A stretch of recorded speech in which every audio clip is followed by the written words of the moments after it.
오늘 65절에서 80절까지 말씀을 함께 살피겠는데, 오늘 말씀의 제목은 고난입니다. 고난에 따라서 위익이 되어졌다라고 말씀하고 있습니다. 고난이 무엇이며 위익이 무엇일까라는 것을 오늘 함께 살펴봐야 되겠는데, 여러분, 고난은 그렇게 좋은 것이 아닙니다. 내가 살아가면 고난 없으면 좋겠다라고 생각합니다.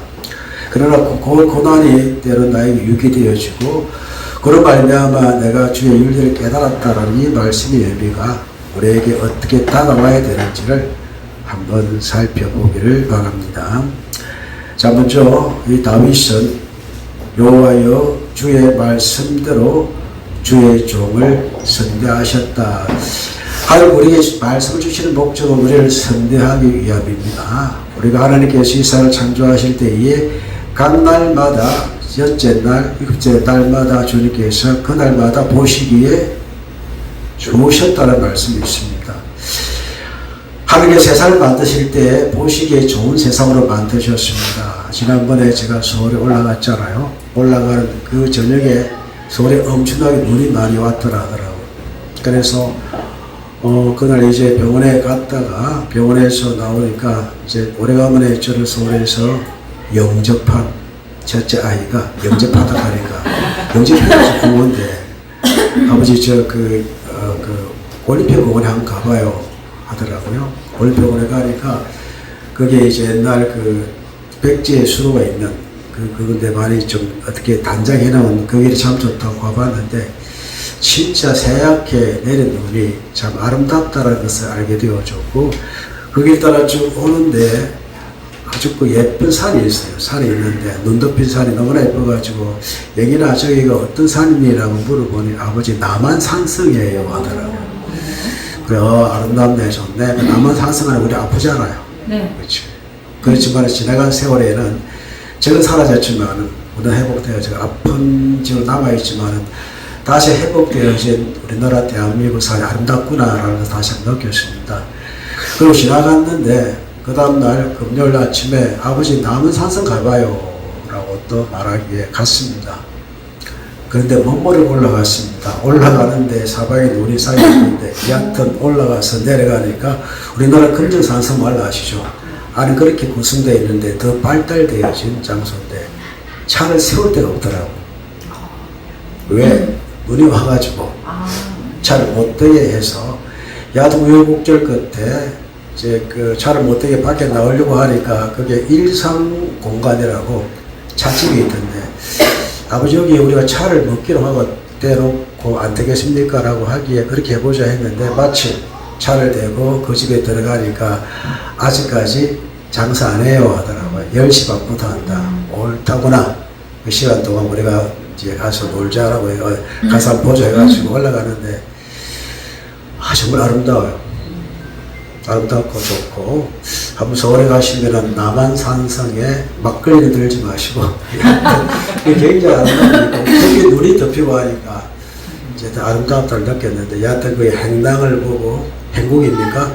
행궁 보고 내려왔는데 자 남한산성에 역사적 아픔이 있지만은 다시 우리가 다시 사니까 그 산의 아름다움을 보게 되어졌다는 것을 보게 되어지는데 자 그걸 통해서 좋다라는 느낌이 있습니다. 사람들이 마음의 표현에 가장 아름다운 표현이 무엇입니까? 좋다라는 뜻입니다. 원래 사람이 사랑하는 감정이 생기기 전에 어떤 감정부터 생깁니까? 나 네가 좋아 그러잖아요. 좋은 감정이 생겨야 그 좋음 속에 사랑이 발견되어지는 것입니다.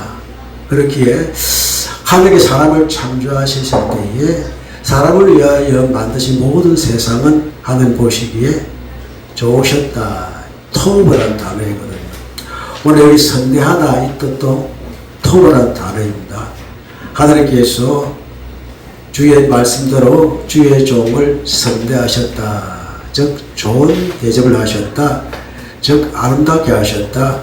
이익을 보게 하시고 좋게 하시고 번영을 약속하시고 복지가 약속하셨다. 이 말씀 우리가 이 토브라는 단어 속에 다 들어있습니다.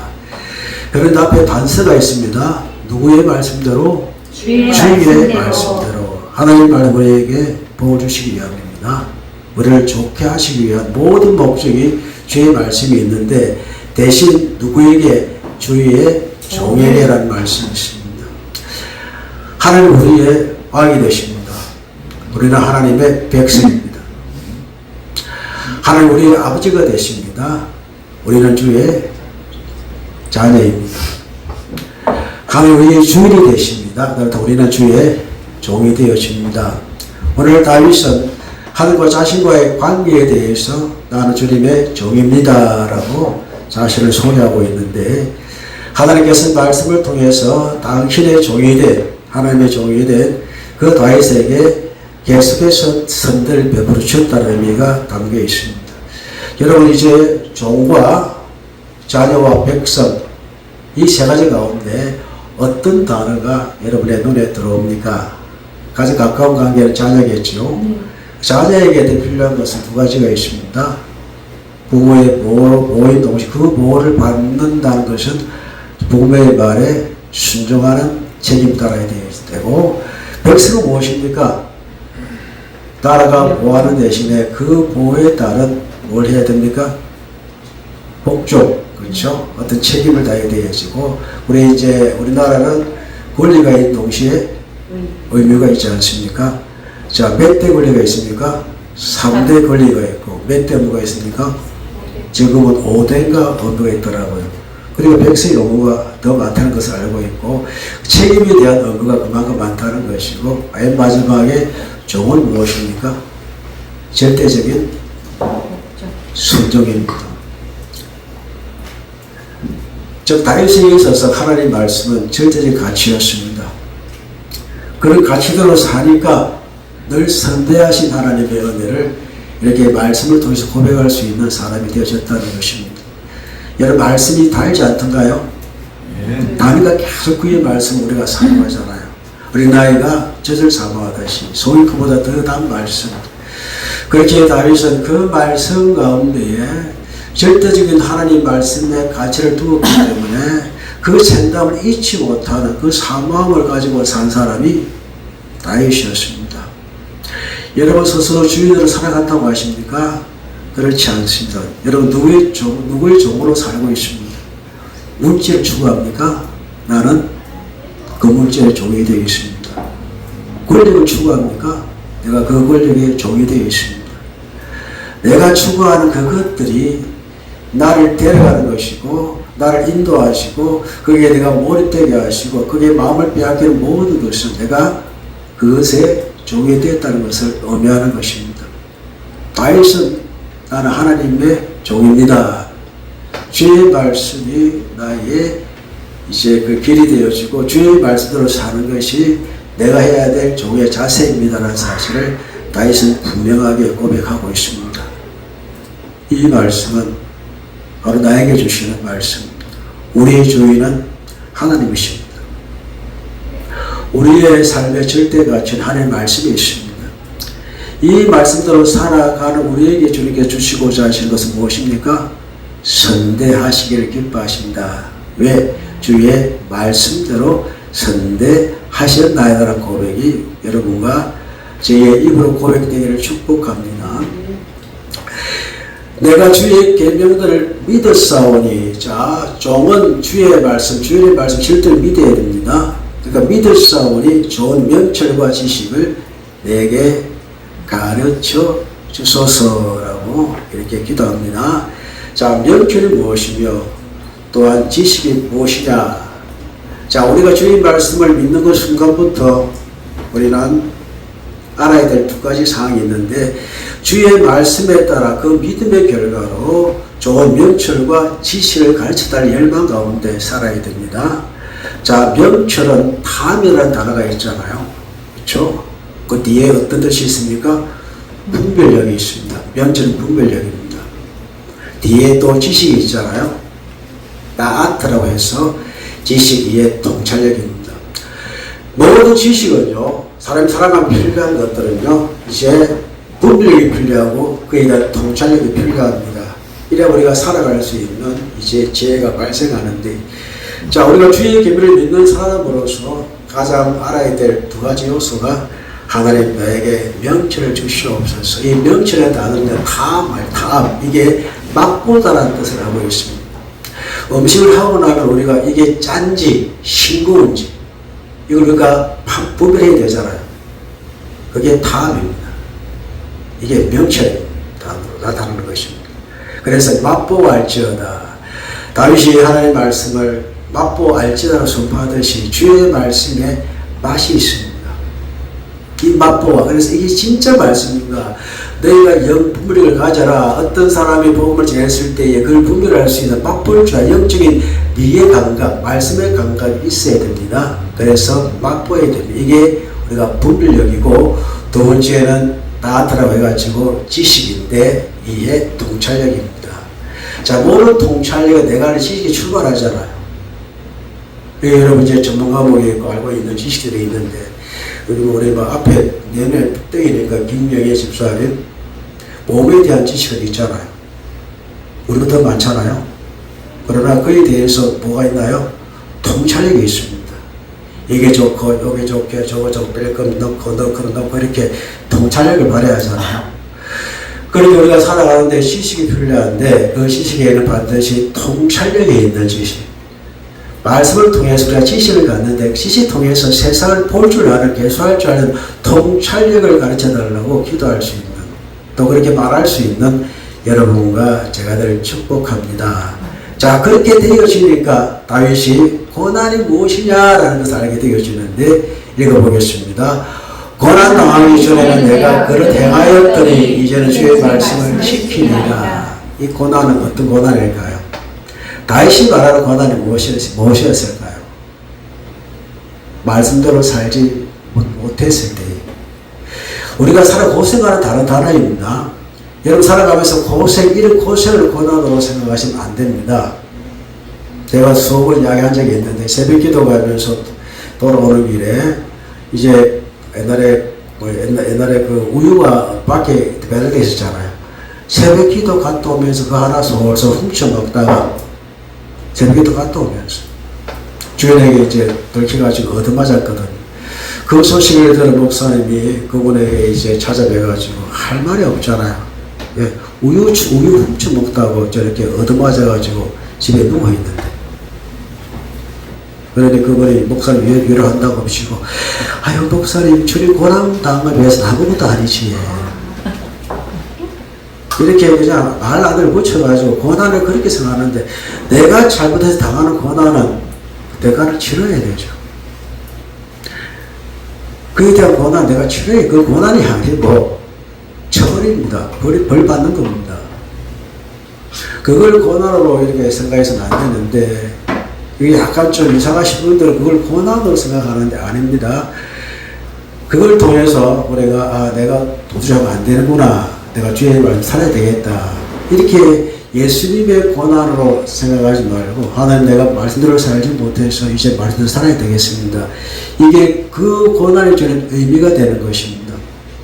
내가 말씀대로 살지 못했을 때 찾아오는 마음과 어떤 우리의 삶의 외적인 어떤 고난들이 있잖아요. 그걸 통해서 내가 주의 말씀대로 살아야 되겠다, 이런 것들이 참된 유익이 되는 줄로 믿습니다. 그렇기에 고난 당하기 전에는 내가 그걸 행하였는데, 잘못 행했는데, 죄를 범했는데, 이제는 주의 말씀을 지키겠습니다. 이렇게 다윗이 고난의 의미를 말하고 있고, 이것이 고난의 유의구나. 이유 없는 고난이 없습니다. 그 고난을 유의로 바꿀 수 있는 여러분과 제가 늘 축복합니다. 그래서 68절 말씀 읽어봅니다. 주는 선하사 선을 행하시오니 주의 율례들로 나를 가르치소서. 이 고난이 다윗에게는 하나님의 선담이었습니다. 하나님의 선이셨습니다. 오히려 그 고난을 통해서 하나님 말씀을 깨닫게 하는, 주는 선하시기 때문에 선을 행하셨는데 다윗이 고난받도록 하는 것이 주의 선이었습니다. 그러므로 그는 주의 율례들로 나를 가르치소서, 말씀으로 들어오게 하시는 하나님의 선하신 행위를 다윗은 비로소 깨달았기 때문입니다. 그래서 고난을 통해서 그 의미를 깨달은 사람이 다윗인데, 그런데 우리가 고난 당할 때 말씀으로 살아가지 못할 때에 내 마음의 양성이 방식이 그렇게 있을 때에 원수들이 찾아옵니다. 다윗도 마찬가지였습니다. 그가 다윗을 범죄했을 때에 그에 대한 결과가 여러 가지 고난이 나타났을 때에 사람들은 그를 위로하지 않았습니다. 엄청나게 엎친 데 덮친 격으로 계속 공격을 해왔습니다. 네가 왕이냐라고 해가지고 특히 이스보셋 사울왕가의 후예의 사람들은 이 기회를 통해 가지고 다시 왕권을 찬탈하는 그런 일들이 발생했습니다. 여러분 지난번에 고난을 뭐라고 해석해 드렸나요? 도를 넘는 행위와 말을 말할 것입니다. 그래서 교만한 자들이 거짓을 지으라는 말씀이 있는데 여러분 누군가가 나를 공격할 때 특히 다윗을 공격했던 그 당시의 사람들은요 거짓을 더 첨가해서 말합니다. 했다 하더라라는 다윗이 정한 이 범죄 위에 더 이제 다른 거짓을 지어가지고 속임수 험한 말들 사실 우리가 듣는 말 가운데 허망한 말들이 참 많잖아. 엄청나게 허망한 말들 그것을 지어가지고 사람을 공격합니다. 다윗을 공격합니다. 또 믿는 사람을 공격하고자 합니다. 이런 것들이 우리가 사는 세상에도 발견되어지고 있습니다. 그러나 그때 나는 전심으로 주의 법도를 지키겠습니다. 그 사람들의 말이 거짓으로 가득 차 있기는 뻥튀기가 많기 때문에 거기에 마음을 빼앗기지 아니하고 나는 전심으로 주의 법도를 지키겠습니다. 즉 주의 말씀을 지키겠습니다라고 자신의 마음을 다시 정리해가는 다윗을 우리가 보게 되어집니다. 그래서 거짓을 해가는 사람, 말을 부풀리는 사람, 그리고 교만한 자들로 도를 넘어서 거짓으로 해가고 말하고 한 사람의 인생을 망가뜨리고 하는 이 사람들에 대해서 70절 읽어봅니다. 그들의 마음은 살쪄서 기름덩이 같으나. 여러분 오해하지 마. 살찐 사람이 나쁘다 뜻이 아닙니다. 저도 이 뱃살이 거듭하기 때문에 그래서 제가 이제 신수를 맞거든요. 맞는데 이 다른 데 맞아 큰일 납니다. 살찐 데 맞아야 안 아픕니다. 그렇게 이 살쪄서 이 말씀하면은요 이제 아둔하는 뜻입니다. 감각이 없다는 것입니다. 자 우리가 이제 66절 말씀에 내가 좋은 명철과 명철의 의미가 맞붙다는 뜻이잖아요. 간파한다는 뜻인데 자 그들의 마음은 살이 적기 때문에 그 마음의 지방질, 마음의 살, 마음의 패트라는 거잖아요. 이것 때문에 영적으로 아둔하고 또 그들은요 이제 비대하고 기름덩이가 가득한 그와 같은 상태라 그 상태이기 때문에 이제 교만한 자들로 거짓을 가득 찬 이래서 회쳐가려는 그래서 69절 말씀 돌아가면은 주의 법도들을 지키리다라는 그 전에 나를 치료했다는 말이 있잖아요. 이게 악을 붙이다라는 뜻입니다.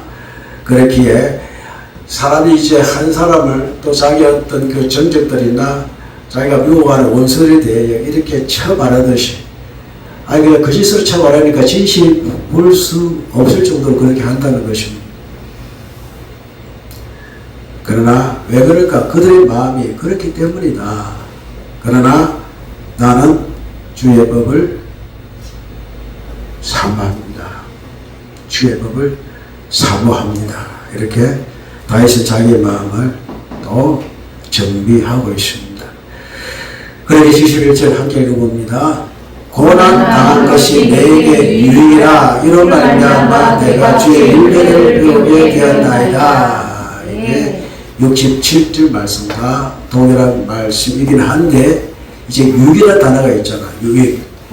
유익이 원어로 뭐라 되어 있죠? 토브 뜻이 무엇이죠? 좋다는 뜻이잖아요. 고난이 나에게 좋은 것이었구나. 고난이 왜? 내가 주의 말씀으로 돌아가게 되는 주의 말씀을 알게 하는 하나의 은혜의 통로, 깨달음의 통로, 복의 통로가 되었구나. 이게 참 좋은 거구나라고 다윗은 고백하는 것입니다. 그렇게 72절 읽어봅니다. 주의 입의 법이 내게 천천금은보다 좋으니이다. 이 좋다는 것이 무엇입니까? 터봅니다. 천천 무엇보다? 은금보다 더 좋습니다. 그렇게 세상에 우리가 세상 사람들의 가진 모든 가치들, 그 가치들을 누리기 위해서 많은 속인 가운데 누군가는 죽여야 되고, 누군가는 압살해야 되고, 누군가에 대해서는 거짓으로 이렇게 체벌해야 되는 이 세상 가운데에서, 그래야만 자기들이 살아가는 이 거짓이 가득한 이 세상에서 모든 게 허망하지 않던가요? 모든 것이 우리가 보기에도 아무것도 아닌 것이 진실처럼 나타나는 세상이에요. 또 진실이 나타나야 되는데 모든 거짓이 가려지는 이 세상 가운데에, 유혹이 되는 이 시대에 우리는 그 어떤 것이 사람들이 추구하는 이것들이 안다게 보인다 할지라도, 그게 금처럼 은처럼 보인다 할지라도, 그것도 어떻게 천천금은보다 나는 주의 입의 법이 더 좋습니다. 우리는 하나님의 거룩하심을 추구해서 행복한 하나님의 자녀이지 않습니까? 자, 그렇게 되어지니까 좋은 것을 신뢰하게 되어 있습니다. 터음은 우리의 신뢰의 대상이 되는 것인데, 그렇게 73절 읽어봅니다.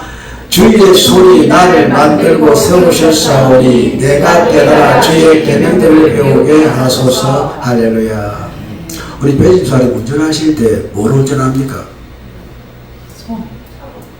손이 있으면 됩니까? 안 됩니까? 핸들을 뭐로 잡습니까? 발로 잡습니까? 손으로 잡습니까? 모든 일을 뭐로 합니까? 손으로 합니다. 여호와의 손이 그러잖아요. 그래서 여기 주의 손이 나를 어떻게 하고? 만들고 주님은 나의 창조주가 되십니다. 그렇죠. 손이 없으면 일이 안 돼요.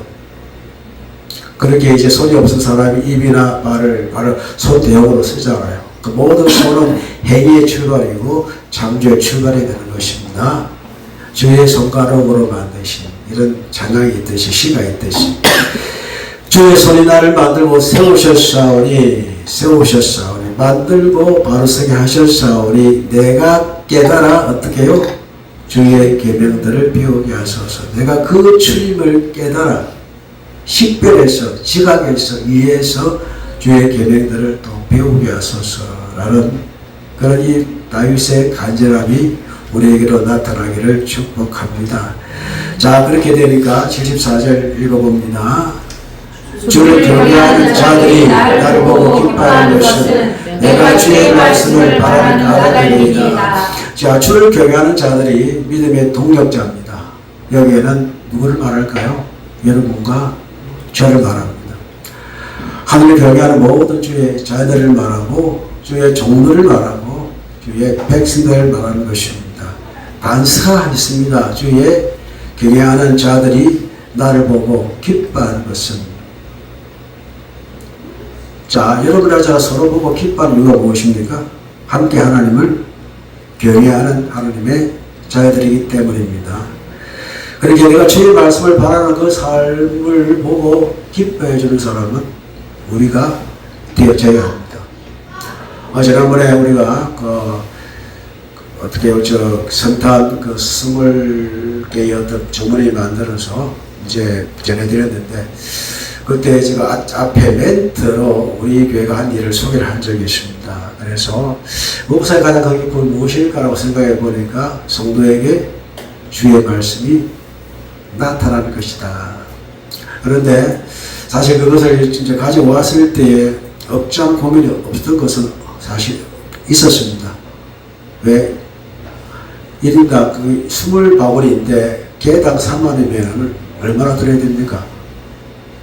60만원이잖아요. 그러니까 무엇이 문제 눈에 들어옵니까? 돈이 들겠네 라는 겁니다. 그러니까 열심히 사신 여러분들인데 이게 작은 돈이 아니잖아요. 그러나 그 가운데 믿는 믿음으로 우리가 다 해왔더라고요. 이때까지 우리가 아는 게 없더라고요. 해왔기에 여러분에게 이런 말씀을 꺼내 놓았을 때에, 야, 하나님을 사랑하는 자, 곧 그의 뜻대로 부르시는 자들에게는 모든 것이 합력하여 선을 이루리라. 그 우리에게 나타난 선이 무엇입니까? 20개의 성탄 주머니가 만들어졌습니다. 아, 이게 나타나는구나. 이게 우리의 기쁨이 되는구나. 여러분, 아름다운 순종도 나타나는 것을 볼 때에 우리가 기뻐하듯이 주님 모시기에 얼마나 기뻐하셨을 거라는 생각을 하게 되어졌습니다. 그렇게 우리가 서로 교회하는 자들이 이제 그 다윗을 보고 기뻐하는 이유가 무엇입니까? 다윗에게 무엇이 나타났기 때문에 야, 저 다윗의 주님 말씀이 나타나는 거구나 보고 그의 기쁨의 원인이 된다는 것이고, 75절 여호와의 내가 알거니와 주의 심판을 어려우시고 주께서 나를 괴롭게 하시는 성실하신데이다. 주께서 어려우시기 때문에 나를 그렇게 만드셨고 고난을 통해서 연단시켜 주셨고, 그렇게 내가 고생하게 그 고난이 괴로운 것인데 그 괴롭게 하신 이유가 무엇입니까? 주님께서는 성실하시기 때문이다. 우리가 말씀대로 살지 못하여 고난을 느끼십니까? 하나님 선하시기 때문에, 하나님 공의로서 분이시고 하나님 성실한 분이기 때문에 나로 하여금 그걸 통해서 주의 말씀을 깨닫게 하시는 선한 의지, 나를 선대하게 못 깃도록 나를 돌리시는 하나님의 거룩한 계획이었습니다. 그러니 76절 읽어봅니다. 후하오니 주의 종에게 하신 말씀대로 주의 인자하심이 나의 위안이 되게 하시며, 주의 조회를 이제 앞에는 선대하신 때 그 말씀이 선대가 되어졌는데 그 선대가 주의 인자하심으로 나에게 다시 위안이 되게 하소서. 오직 주의 말씀으로 위안을 삼아 살아가는 우리가 되길 축복합니다. 그리고 77절 읽어봅니다. 주의 긍휼히 여기심은 내게 임하사 내가 살게 하소서. 주의 법이 나의 즐거움이니이다. 우리가 살아가면서 많은 슬픔 가운데 즐거움이 하나 있잖아요. 그게 위안이 되지 않던가요? 수없이 어려운 가운데에서 노래 하나가 위안될 때가 있잖아요. 진짜 엄청나게 살아갈 수 없는 뜨뜻막히는 산 가운데에서도 노래말 한마디가 들릴 때에 그것이 위안이 될 때가 있습니다. 그것에 있었는 것이 우리가 아니었습니까? 그래서 이 사도 바울은 하나님 주의 종에게 주의 하신 말씀대로 인자하심이 나에게 위안이 되게 하소서. 주님 나를 보내지 아니하십니다. 주님 나와 함께 하십니다. 주의 성실하심이 나의 즐거움이 되어졌고 주의 법이 나의 즐거움이 되어졌기 때문에 그것이 나에게 큰 위안이 되었습니다. 교만한 자들이 거짓으로 나를 엎드렸으니 회치를 바르듯이 그렇게 했으나 내리 수치당하게 하시고 주의 복도들로 작은 소리로 엎드립니다. 그것이 내가 할 수 있는 제대의 하나님께 베푸신 위안이었습니다 라고 다윗은 고백했던 것입니다. 그래서 79절 읽어봅니다. 주를 경외하는 자들이 내게로 돌아오게 하소서. 그래야 하시면 그들이 주의 정거를 알리이다. 이 말씀은 떠나갔다는 말이 아니라 나로 하여금 예배하는 자리에 함께 있게 하시고 그 속에 그들과 함께 예배할 수 있는 내가 되게 하소서라는 다시 고백이 드리겠습니다. 다시 주께로 돌아오는 주께로 예배로 교제하는 성대 아름다운 교제가 나타나는 이런 위안 속에 나를 이끌어달라는 다윗의 간절함이 여기에 들어있는 것입니다. 그러므로 80절 읽어봅니다. 내 마음으로 주의 열매를 완전하게 하사 내가 수치를 당하지 아니하게 하소서. 수치가 무엇입니까? 여러분들께는 마음의 수치가 무엇입니까? 주의 말씀이 나에게서 떠나 있다는 것이 가장 수치가 아니고 무엇이겠습니까? 떠나 있으니까 내가 사람들에게 내가 알지 못하는 원수들이 있고 내가 아는 또 원수들이 분명히 있을 것입니다. 그들이 내 삶에 뛰어넘은 거짓된 말들도 나를 위하는 그런 삶 가운데에서도 나를 온전케 하시고 그마저도 그 고난을 통해서 나를 연단하시고 나를 구원할 하나님의 성실하심을 통하여 주의 열매를 깨닫게 하시고 그 말씀대로 돌아오게 만드시고 하는 이 거룩한 계획이 여기에서 나를 버리지 마소서, 수치를 당하지 않게 하소서라고 다윗은 이렇게 노래하고 있는 것입니다. 오늘 60주일에서 8절까지의 말씀을 함께 65절에서 함께 살펴보았습니다. 가장 큰 주제가 무엇입니까? 터보입니다. 선대하신 우리를 위하여 계획해 놓으신 모든 하나님의 좋으심, 이 좋으심이 나로 하여금 고난을 이끌게 하셨고 그 고난 통해서 하나님의 우리에게 내게 베푸시려는 유익이 무엇인지를 알게 하셨고 우리의 참된 유익이 무엇입니까? 고난을 통해서 하나님의 말씀을 내 마음에 회복해가지고 그 의미를 깨닫고 즐거워하고 그의 법을 기뻐하는 그것이 고난이 주는 참된 유익이 되는 줄로 믿습니다. 여러분 이런 가운데 살아가시면서 많은 고난이 있을 것입니다. 그 고난 가운데 주님께서는 그 고난을 끝맺으시면 아니라 반드시 선대하시기 위한 그 계획대로 여러분에게 유익으로 나타나게 하신 그 하나님이 여러분과 저희 하늘이심을 믿습니다. 그 믿음 가운데 고난을 말씀으로 승리되시는 여러분과 제가 되기를 바라며 이 시간 함께 주신 말씀을 통하여 기도합시다. 고난 당한 것이 내게 유익이라. 하나님 고난 통해서 주를 알게 하시고 주의 일을 깨닫게 하시고 고난을 통해서 연간히 나의 삶에 주의 뜻을 세우려고 하는 하나님의 거룩한 개인절로 알게 하소서. 동성으로 기도합시다.